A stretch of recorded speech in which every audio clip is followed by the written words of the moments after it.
Hello student, आज 9 अक्टूबर 2020 को subject है हमारा income tax law and practices. ठीक है, तो इसमें हमारा चैप्टर चल रहा था बेसिस ऑफ चार्ज वाला। कल मैंने आपको बताया था कि किसी पर्सन का, किसी असेसी का रेजिडेंशियल स्टेटस क्या होता है, ठीक है, और कितने पर्सन का होता है ये आपको बताया था। और कल हमने डिस्कस किया था residential status of an individual, और आज हम कर रहे हैं रेजिडेंशियल स्टेटस ऑफ HUF। ठीक है, हिंदू अनडिवाइडेड फैमिली के रेजिडेंशियल स्टेटस के बारे में आपको बता रही हूँ। तो देखो, ये भी जैसे इंडिविजुअल 3 टाइप्स का होता है उसका स्टेटस, ऐसे ही इसका स्टेटस भी 3 टाइप्स का होता है। तो देखो ये chart, residential status of HUF section 6 part 2, ठीक है, वो था सेक्शन 6 पार्ट 1। तो ये भी 2 टाइप का होता है, resident and non resident. Resident हमारे आगे 2 टाइप के होते हैं, ordinary resident, not ordinary resident, और तीसरा होता है नॉन रेजिडेंट। ठीक है, तो देखो बेटा, कोई भी HUF जो है उसका स्टेटस ऑर्डिनरी रेजिडेंट का कब बनेगा, ठीक है, ऑर्डिनरी रेजिडेंट का तब बनेगा। देखो यहाँ पे section 6 part 2, HUF is said to be resident in every case except where during the year the control and management of its affairs is situated wholly outside India. तो कहता है कि एक HUF, ठीक है, एक HUF रेजिडेंट का status तब लेगी जब उसका मैनेजमेंट, उसका कंट्रोल, ठीक है, इंडिया से होता है, होली या पार्टली। ठीक है, ठीक है, तो उसका होली या पार्टली उसका कंट्रोल और मैनेजमेंट इंडिया से बाहर का हो रहा है तो वो नॉन रेजिडेंट हो जाएगी। और अगर उसका होली या पार्टली मतलब थोड़ा सा भी उसका मैनेजमेंट इंडिया से हो रहा है, थोड़ा सा भी कंट्रोल इंडिया से हो रहा है, बाकी बाहर से हो रहा है, तो भी वो जो है HUF अपनी रेजिडेंट कहलाएगी। समझ रहे मेरी बात को? रेजिडेंट कब कहलाएगी? अगर उसका मैनेजमेंट, उसका कंट्रोल जो है टोटली उसके अफेयर्स इंडिया के अंदर से हो रहे हैं, मतलब इंडिया से ही वो चलाई जा रही है कंपनी, तो वो इंडिया की उसको रेजिडेंट मानेंगे। और अगर उसका कंट्रोल, उसका मैनेजमेंट अगर होली पूरी तरीके से बाहर से चलाया जा रहा है, यानी फॉरेन कंट्री की HUF है वो, तो वो इंडिया की रेजिडेंट नहीं मानी जाएगी। तो it means that if HUF is controlled from India even partially it will be resident assessee. ठीक है, इसका मतलब क्या है कि अगर किसी HUF का कंट्रोल पार्शली भी, मतलब आधा यानी थोड़ा बहुत भी, अगर उसका कंट्रोल इंडिया के अंदर से हो रहा है तो इंडिया की रेजिडेंट असेसी मानी जाएगी। The control and management of affair refer to the controlling and, ठीक है, controlling and directing power. Control and management का मतलब क्या है कि उसकी कंट्रोलिंग पावर, उसकी मैनेजमेंट, उसकी डायरेक्टिंग पावर, और मतलब उसका हेड और द ब्रेन, यानी कि उसका जो हेड है उसका कंट्रोल करने वाला, उसके बोर्ड ऑफ डायरेक्टर में से कोई एक भी अगर इंडिया से है, इंडिया से ही चला रहा है उसको, तो वो HUF जो है हमारी रेजिडेंट कहलाएगी। ठीक है, तो रेजिडेंट कब मानी जाएगी? देखो ये शर्त लिखी है इसकी, control and management of affairs in India Holi चाहे पार्शली, चाहे वो इसका कंट्रोल चाहे पार्शली हो रहा है चाहे होली हो रहा है, अगर इंडिया से हो रहा है तो वो रेजिडेंट मानी जाएगी। ठीक है बेटा, तो वो क्या कह रहा है कि तो अब ये तो हो गया रेजिडेंट की बात, लेकिन हम बात कर रहे हैं ऑर्डिनरी रेजिडेंट की, कि a resident HUF is said to be ordinary resident, कि एक रेजिडेंट HUF रेजिडेंट तो तब बनेगी जब उसका कंट्रोल एंड मैनेजमेंट जो है इंडिया के अंदर से है, लेकिन वो ऑर्डिनरी रेजिडेंट कब बनेगी? अगर उसका कर्ता ये 2 शर्तों को पूरा करता है। जैसे इंडिविजुअल ने पूरा करना था ना, ऐसे इसने भी। मेरी बात समझिए, karta has been resident in India for at least 2 previous years of immediately preceding 10 previous years relevant to current previous year। जैसे हमारा इंडिविजुअल का था ना, 2 शर्तें, नीचे वाली 2 शर्तें थी, वही 2 शर्तें इसको भी पूरी करनी पड़ेंगी, इसके कर्ता को। HUF का जो कर्ता मैनेजर होता है उसको कर्ता कहते हैं।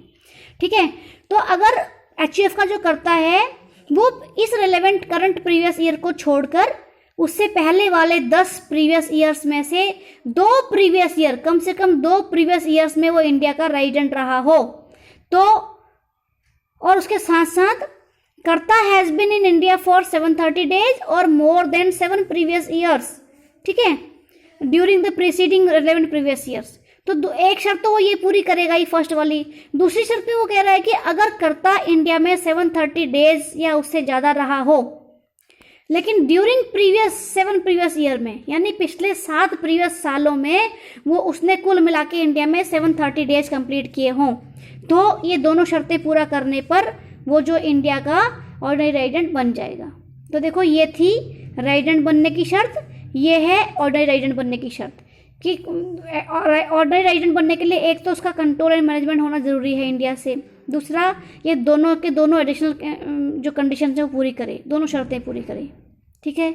उसके बाद है नॉट ऑर्डिनरी रेजिडेंट, यानी कि वो नॉट ऑर्डिनरी रेजिडेंट कब बनेगा, section 6 part 6 A and B।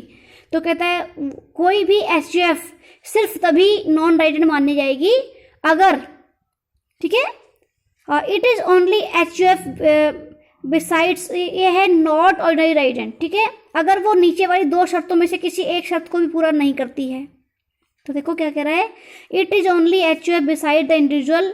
तो कह रहा है कि इंडिविजुअल पर्सन के अकॉर्डिंग HGF ही ऐसी है, पर्सन है which can claim the advantages status of not ordinary resident, मतलब जिसके पास NOR यानी कि नॉट ऑर्डिनरी रेजिडेंट का स्टेटस वो इंजॉय कर सकती है। मतलब सिर्फ एक इंडिविजुअल और एक HGF he not ordinary resident को के स्टेटस को एंजॉय कर सकते हैं। HGF will be not ordinary resident if, वो एक HGF नॉट ऑर्डिनरी रेजिडेंट कब मानी जाएगी, अगर its manager has not been resident in India for at least 2 previous years out of 10 previous year preceding the relevant accounting year, or the manager has not during the 7 previous year preceding the relevant previous year been presented in India for a periods amounting in all to 730 days। तो दूसरा क्या कह रहा है वो कि एक manager, ठीक है, दूसरी शर्त क्या है कि अगर उस HGF का जो मैनेजर है यानी कर्ता जो है, अगर वो पिछले 7 सालों में से 730 दिन पूरे नहीं करता है तो वो नॉट ऑर्डिनरी रेजिडेंट बन जाएगा। समझ गए? तो ये है नॉट ऑर्डिनरी रेजिडेंट बनने की शर्त। कौन सी? कि एक तो उसका कंट्रोल मैनेजमेंट इंडिया से ही हो, जैसे इसमें था रेजिडेंट, ऑर्डिनरी रेजिडेंट में था। दूसरा, वो उन दोनों शर्तों में से किसी एक शर्त को पूरा नहीं करता। ठीक है, तो नॉन रेजिडेंट कब बनेगा? वो नॉन रेजिडेंट बनने की शर्त क्या है कि HGF shall be non resident in India if it the control and management of affair is situated wholly outside India. तो कह रहा है कि एक HGF नॉन रेजिडेंट तब मानी जाएगी कि अगर उसका कंट्रोल, उसका मैनेजमेंट आउटसाइड होलली हो, होलली वो बाहर से ही उसको कंट्रोल किया जा रहा है। तो ये छोटा सा चार्ट यहाँ बना हुआ है, ordinary resident, not ordinary resident and non resident का, ये तीनों की शर्तें यहाँ पे लिखी हुई हैं। तो ये आप लोग इसको करोगे। ठीक है बेटा।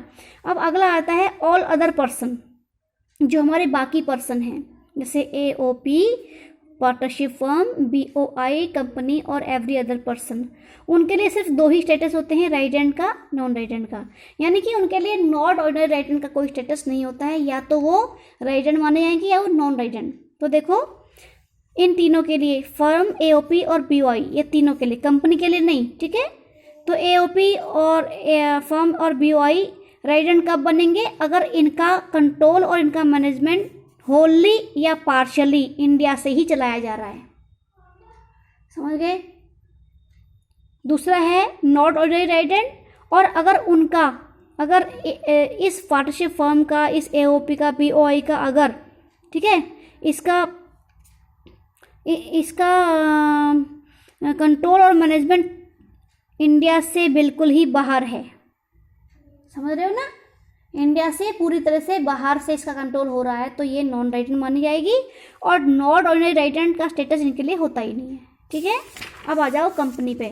ये इसकी छोटा चार्ट इसका ही बना हुआ है, इसको आप देख लेना। फिर है residential status of a company. ठीक है, अब कंपनी का आ गया बेटा, बहुत इंपॉर्टेंट है। एक कंपनी भी सिर्फ दो ही स्टेटस रखती है, या तो वो रेजिडेंट होती है, नॉन रेजिडेंट होती है। ठीक है, तो ये देखो, एक कंपनी रेजिडेंट कब मानी जाएगी? अगर ये एक इंडियन कंपनी है। इंडियन कंपनी कब होगी? जब इसका इनकॉर्पोरेशन इंडिया में ही हुआ है। ठीक है, इसका रजिस्ट्रेशन इंडिया में हुआ है। और दूसरा, it's effective place, its place of effective management at any time in that year is in India. और दूसरा, इसका जो इफेक्टिव मैनेजमेंट का प्लेस है, यानी कि इसकी मैनेजमेंट इसको कहाँ से कंट्रोल कर रही है? इंडिया से कंट्रोल कर रही है। तो ये इंडियन कंपनी मानी जाएगी। ठीक है, तो इसके लिए ये कुछ नहीं पढ़ना तुम लोगों ने, ये नहीं पढ़ना है, ठीक है। ये एक बस meaning of place of effective management पढ़ लेना थोड़ा सा, बस यहाँ तक पढ़ लेना। उसके बाद ये देखो नीचे इसका वो बना हुआ है चार्ट, ठीक है। रेजिडेंट कब मानी जाएगी कंपनी, एक तो ये इंडियन कंपनी हो हमेशा, और दूसरा non Indian company having turnover less than 50 crore. If नहीं, हाँ ये आएगा if place of effective management India में है। इफेक्टिव मैनेजमेंट का मतलब इसकी मैनेजमेंट, इसका सारा काम, सारा बिजनेस जो है इंडिया से ही कंडक्ट कर रही है। दूसरा है नॉन रेजिडेंट, नॉन रेजिडेंट कब मानी आएगी, non resident Indian company having turnover gross more than 50 crore. तो ये ऑलवेज, अगर इसका ग्रॉस टर्नओवर इंडिया कोई इंडियन नॉन इंडियन कंपनी है और इसका जो टर्नओवर है वो 50 करोड़ से ऊपर है हमेशा, मतलब ड्यूरिंग दिस पीरियड हमेशा 50 करोड़ से ऊपर ही इसका टर्नओवर रहा है। दूसरा, other non Indian company if place of effective management is not in India, अगर वो इंडिया की इंडिया से उसका इफेक्टिव मैनेजमेंट नहीं चलाया जा रहा है तो वो नॉन रेजिडेंट कंपनी कहलाएगी, ठीक है। ये इस बार नया रूल आया है, पिछली बार तक ये नहीं था, ठीक है भाई। 2070 की बात हो रही है ये देखो, ठीक है। नॉट ऑर्डिनरी रेजिडेंट कंपनी कोई कंपनी होती नहीं है, नॉन रेजिडेंट होता है इसका स्टेटस। तो ये सेक्शन 2 पार्ट 30 आ जाएगा। A company shall be non resident in India if it is not resident in India during the relevant accounting period, ठीक है। और वो कब होगा, अगर उसका place of effective management India से बाहर है, और दूसरा अगर इसका ग्रॉस रिसीट 50 करोड़ से ऊपर है तो भी ये बाहर की कंपनी ही मानी जाएगी। इस पर इसके ऊपर नॉन रेजिडेंट के हिसाब से टैक्स लगेगा, ठीक है।